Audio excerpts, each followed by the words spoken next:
राजकोट किल्ल्यावरील पुतळा दुर्घटनेवरून सत्ताधारी विरोधकांमध्ये आरोप प्रत्यारोप सुरू आहेत।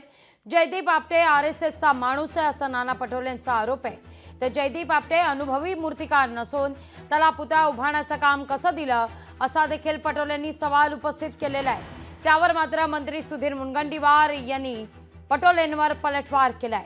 शिल्पकार हा राहुल गांधींचा माणूस असल्याचं मुनगंटीवारांचा पलटवार आहे।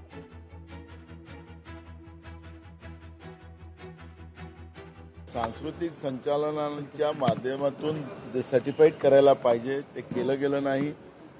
त्यासाठी दोन्ही सरकार दोषी आहेत। मूर्तिकार जो आहे त्याला अनुभव नव्हता आणि अशा अनुभवहीन व्यक्तीला ती मूर्ती बनवायला दिली।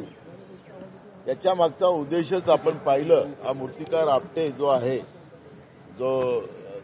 तो आरएसएसचा माणूस आहे, राहुल गांधींचा माणूस आहे। तपासावं लागेल, कारण काँग्रेसची माहिती दुसरी आहे आणि इकडे हा राहुल गांधींचा माणूस आहे अशी माहिती आहे आणि म्हणून मग या माहितीला तपासावं लागेल। तपासासाठी म्हणूनच सांगतोय की तपास यंत्रणेमध्ये आपल्याला जर वाटलं कोणी ठेवायचं असेल ठेवता येईल, पण असं काहीतरी बेछूट बेफान आरोप करायचे ही एक नवीनच सवय लागली आहे।